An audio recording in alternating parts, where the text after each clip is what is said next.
Today we're going to look at a beginner's guide of Caixa Em Cima. This is a really common way of playing Caixa in Escola de Sambas in Rio de Janeiro, Sao Paulo, etc, etc. Most of the Caixa players these days in many of the schools are using this technique, as well as playing in tandem with people playing Caixa em Baixo, which is on a strap, as you might normally expect. This technique is really useful if you want to play in Escola de Sambas in Brazil, because it's the instrument that they need the most, usually. This is a particularly important technique and instrument to be using earplugs if you don't use hearing protection, because of how close it is to your ear. Let's start with actually how to even hold the drum. So I like to hold the drum quite close to me, in my elbow, and getting this bit between two of the tuning lugs in my elbow.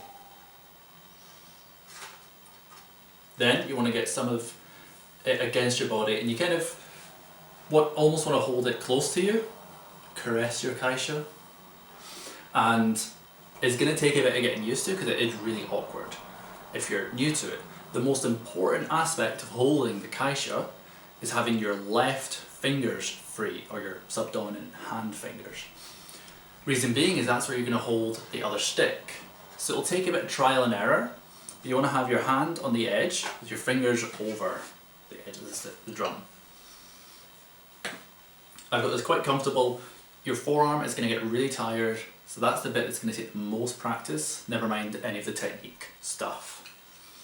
So looking at the sticks, in our dominant hand we're going to use like a hipiki stick that's a bit shorter.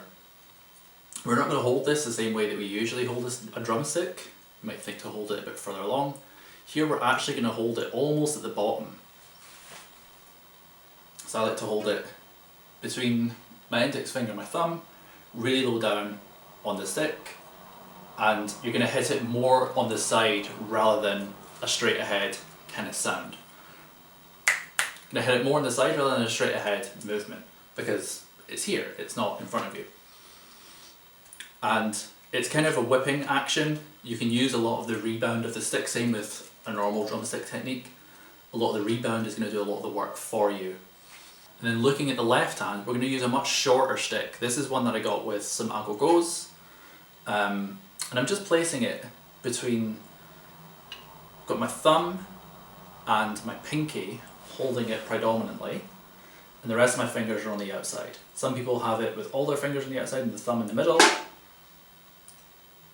but it's worth playing around. Some people do more of a traditional grip, where it's just between the thumb and the index finger and the middle finger and the ring finger.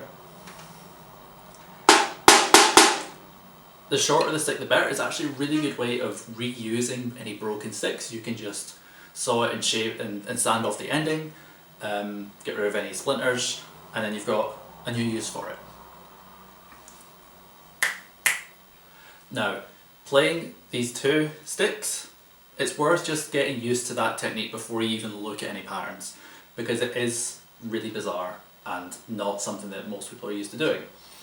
So just now, to begin with, what I'm going to do is I'm just going to play the main sounds, just alternate handing, right, left, just to demonstrate that, so you can practice along, get a sense of how that feels.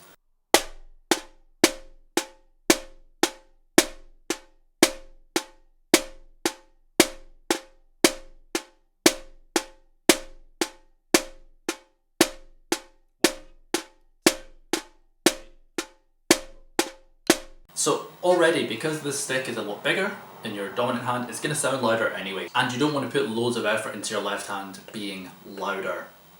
You kind of want that to be a little bit quieter, because it's going to do a lot of the ghost notes and filling in. But generally you want to try and make it sound kind of even, just so that it's not super obvious that you're leading with one hand.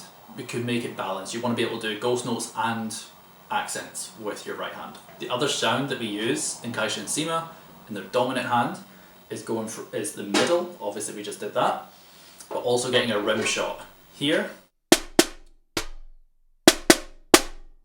We don't need to put loads of effort into this, same with any other rim shot. Having to readjust because I'm losing stamina. But same with any other rim shot, you don't need to put loads of effort into it. It's not needing to be louder than your accent.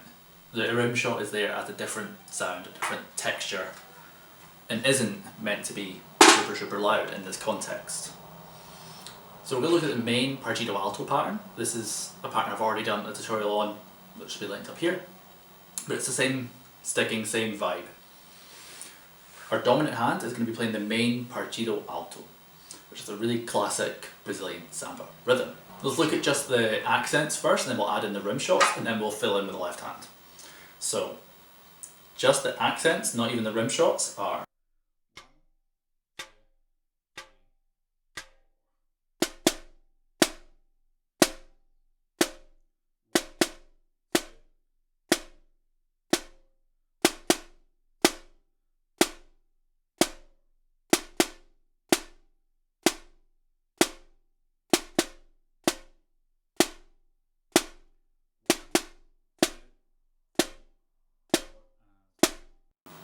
nice. Adding in our rim shots are just going to be on the offbeats of all of these. So if we're on 1, 2, 3, 4, the rim shots are 1, 2, 3, 4, 1, 2, 3, 4, 1, 2, 3, 4, 1, 2, 3, 4.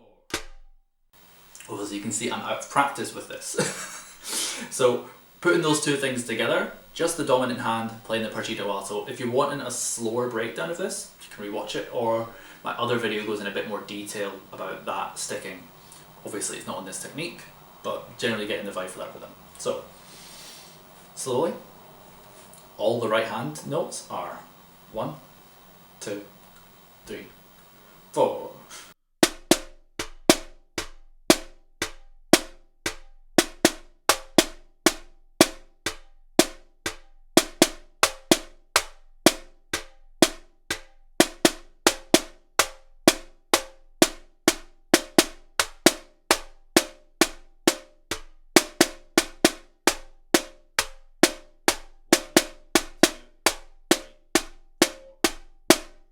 Filling in the gap with our subdominant hand, we've got beat 1 to 2 is a bit different, and the rest of it is kind of just hand to hand, left, right, right, left, right, left, right, left.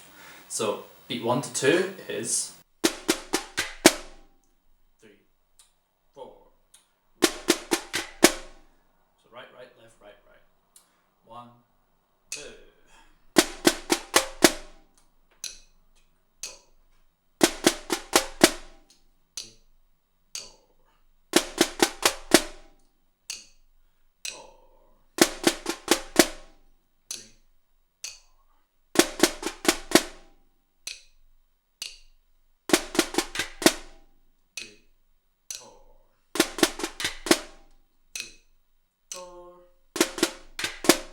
Then the rest of the pattern, so beat 2 up to beat 4, is just hand to hand, going from accent to rim shot and filling in the other semi-quavers with your subdominant hand. So that's 1, 2, 1, 2, 1, 2, 1, 1.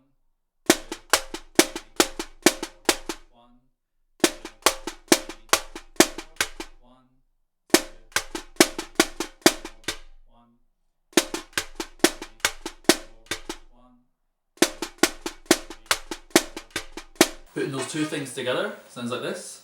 1, 2, 3, 4.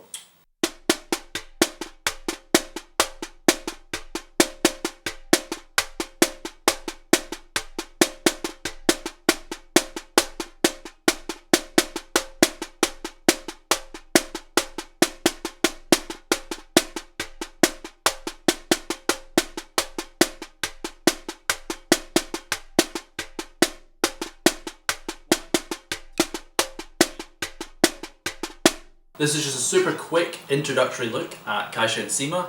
Thank you so much for watching. I've got links below to other videos that are a bit longer and going a bit more in depth, but this is just a kind of taster session, as it were. Thank you so much for watching. I really appreciate it and hope to see you in the next video.